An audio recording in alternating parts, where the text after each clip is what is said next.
Uy, mga Mars!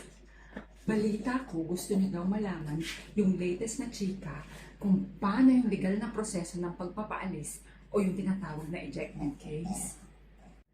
Ejectment cases in the Philippines refer to the legal action taken by the landlord or property owner to remove someone occupying their property without permission or proper authority. At meron tayong mga Mars na dalawang uri ng ejectment cases. Ito ay ang forcible entry and unlawful detainer. Hinahanap ko yung dalawa eh! Teka nga, ililigpit ko muna itong dalawang to. Tapos ipapaliwanag ko sa inyo mga Mars kung paano yun.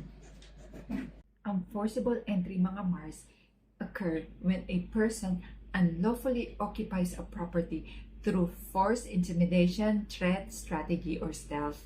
Nangangahulugan ito na ang nakatira ay puwersahang pumasok sa property nang walang pahintulot ng may-ari at tumangging umalis. Katulad mga Mars nung nangyari dun sa bakanting apartment ni Mang Pedro.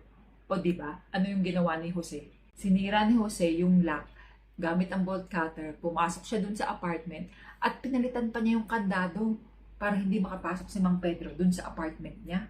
At dahil dyan, maaari magsampa ng forcible entry si Mang Pedro upang legal niyang mabawi yung property niya at mapaalis niya yung si Jose. Pagdating naman mga Mars sa unlawful detainer cases arise when a person continues to occupy a property even after their legal right to do so has expired or been terminated.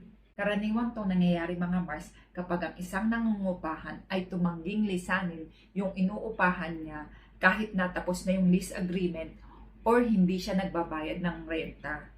Katulad mga Mars nung nangyari sa magkaibigang si Becky at saka si Sarah. Ganito kasi yun, di ba? Si Becky nangungupahan dun sa bahay na pag-aari ni Sarah. Nung nag-expire na yung lease agreement, abatok si Becky. Ang kapal ng fes. Hindi umaalis dun. Tapos hindi pa siya nagbabayad ng renta.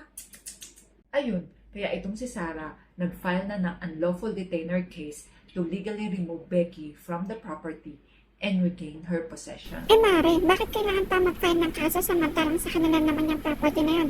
Ang dapat dyan, kung ayaw nila umalis, edi pwesahin na paalisin sila. Easy lang mga Mars.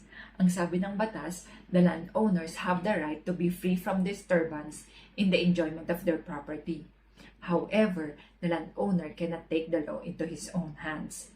So para mapaalis yung mga ayaw umalis, kailangan dyan ng court order. At ito ang importante mga Mars.